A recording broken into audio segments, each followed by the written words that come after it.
Beautiful, beautiful. I want you to write down 3 things for me, please.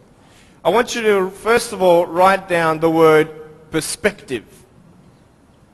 Perspective. And the word after that, I want you to write underneath it, vision.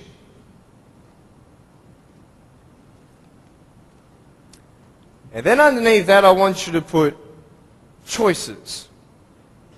So perspective, vision, and choices. This is what I'm going to be speaking about. I'm going to be real with you and start from the beginning. I was born in a blessed country. I was born to parents with the support I needed. You see, when I was born, it was such a tragedy. It was such a great shock to everybody. We had ultrasounds done when Mum was pregnant with me. I was her firstborn. And my mum made sure that we had the best doctors in Melbourne. My mum was a nurse and delivered hundreds of babies before I was born. She knew exactly what to do and what not to do in her first pregnancy. Yet, having all these precautions, this happened. And anybody who saw me and saw my parents automatically thought that, hey, this is a bad thing. And I mean, for anyone to say that would be a good thing, that is not sane. That would be insane. To say that, hey, congratulations, your baby's born without arms and legs. It was such just a pause in their life where they couldn't breathe. They couldn't fathom. What kind of life is their firstborn son going to live? Without arms and legs, he can't even feed himself. He can't even dress himself.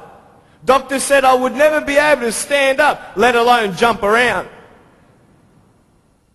You know, I'm so thankful that they knew nothing until I was born. Because imagine if my parents did know, and they would have what? The option of abortion. And the majority of the doctors, I believe, would encourage such an act. Why?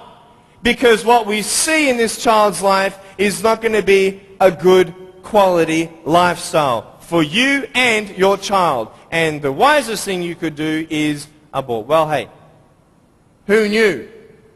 Who knew that I would become a 23-year-old professional motivational speaker, speaking to 1 million people all around the world, starting schools in third world countries, building hospitals in the future and orphanages and all that stuff. We sponsor 43 kids who don't have food, fresh water and all that sort of stuff. And that's just the beginning. I'm a real estate investor. I'm a stock market investor. I love options trading. That's becoming one of my professions. I love real estate investing. I love the fact that we can make money doing real estate developing. Make our money, make more money.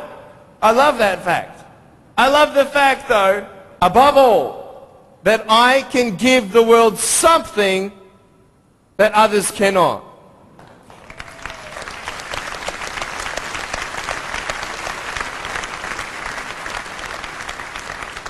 But before I tell you all that good stuff, let me tell you the more down times in my life. Obviously, it was difficult for my parents, but it was also difficult for me. When I went to school, a lot of kids teased me.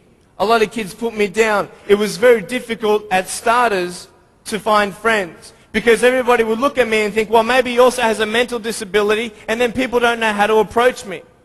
But my parents encouraged me to just speak with people. And as I speak, a lot of people would say, well, hey, he's just like everybody else, just with a few parts missing. You know, I'm just like you. I've just gone out on the limb a couple more times than you have for my friends. But it's all good. But it was very difficult at times, and I had no one to tell me that everything's going to be okay the way I wanted it said. Because the way I wanted it said was, I wanted to be able to believe someone when they said, Nick, it's okay. Everything's going to be okay. The problem is, if anyone did say that, even my parents at times, I would say, how do you know? How do you know how it feels to be in my position? You don't even know the future. How can you say that I'm going to have a good life? You cannot. Last January, within 3 weeks, 3 of my family members died. January 2005. My uncle, my grandfather, and one of my cousins. The day after my grandfather was buried, my uncle, 53-year-old man, had a heart attack, died. 5 days before he died, he was at the doctor's and everything was fine. What can you tell me to encourage me? Can you tell me anything? Only if you've been through it. And this is what I'm here about. I want to tell you, I was depressed. I had suicidal thoughts at the age of 8. I had this massive list of all the things that I couldn't do and I'll never have in life. I never thought, you know, I'd get married. Who'd want a husband without arms and legs? And I thought even if I ever did get married, I'm not going to be even able to hold my wife's hand. I'm not going to be able to dance with my bride on our wedding night. I used to hate going to public parks and seeing fathers throwing up their kids in the air and sometimes dropping them. You know, I won't have that intimacy with my sons and my daughters. And I couldn't do this and I couldn't do that. And no one had any answers. And I thought I was the only one in such a predicament. What happened? What changed? The first thing I got you to write down was perspective. How you see your life is the first key. Who are you? And where are you in life? This is the first question I want to ask you. Even though the world can look at me, they can say, well, a guy having no arms and no legs, his potential is not unlimited, but limited. His potential, just because he has no arms and no legs, humanly speaking, in our logic, he's not going to be as successful as everybody else. Really? Why? Because of his disability. Really? What is a disability? Have you ever thought of that? A disability. I'll tell you what a disability is. Something that would hinder you to achieve something. Now, just because I have no arms and no legs, it doesn't mean that I can't be successful. It doesn't mean that I can't do a business degree like I've done, a Bachelor of Commerce in Financial Planning and Accounting. That didn't stop me. Then what really stops you? Your mind. The way you see your life and where you are going will determine how successful you will be in life. I could say, yeah, I'm a guy without arms and legs, but what? I have my little chicken drumstick. Don't ask yourself and see what you don't have, see what you do have, and then say, okay, this is where I am. But don't limit yourself to say, well, if only I had this, or if only I had that. You can think of all the things that you don't have, but I want to ask you, is that really constructive? No. Why? Because no one can turn back time. It's up to you with what you do with today. Your priorities, your daily agenda will determine how successful you are.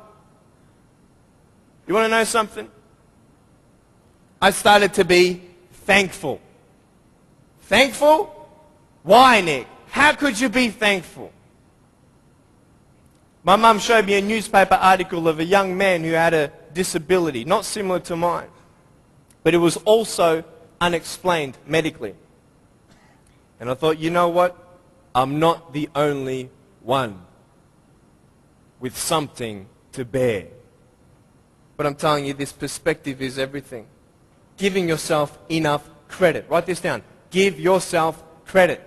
Even if the whole world told me that, Nick, you have no arms and no legs, you're not good enough, you're not going to reach your fullest potential, and even if you do, it's not going to be compared to anybody else's potential because you have no arms and no legs. Even if the whole world has that discouragement on you or their view on you, you don't have to believe them. You get it? You don't have to believe others' opinions. Because it's just an opinion. If a doctor comes to you and says, hey, I'm sorry, you've got cancer. What are you going to do? Get a second opinion.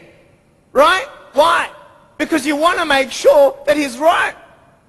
You want to know exactly how much you have to live and what's going on. Well, why not get a second opinion when people put you down? Why not get a second opinion when your family thinks you're dreaming? Tell him he's dreaming. He's dreaming.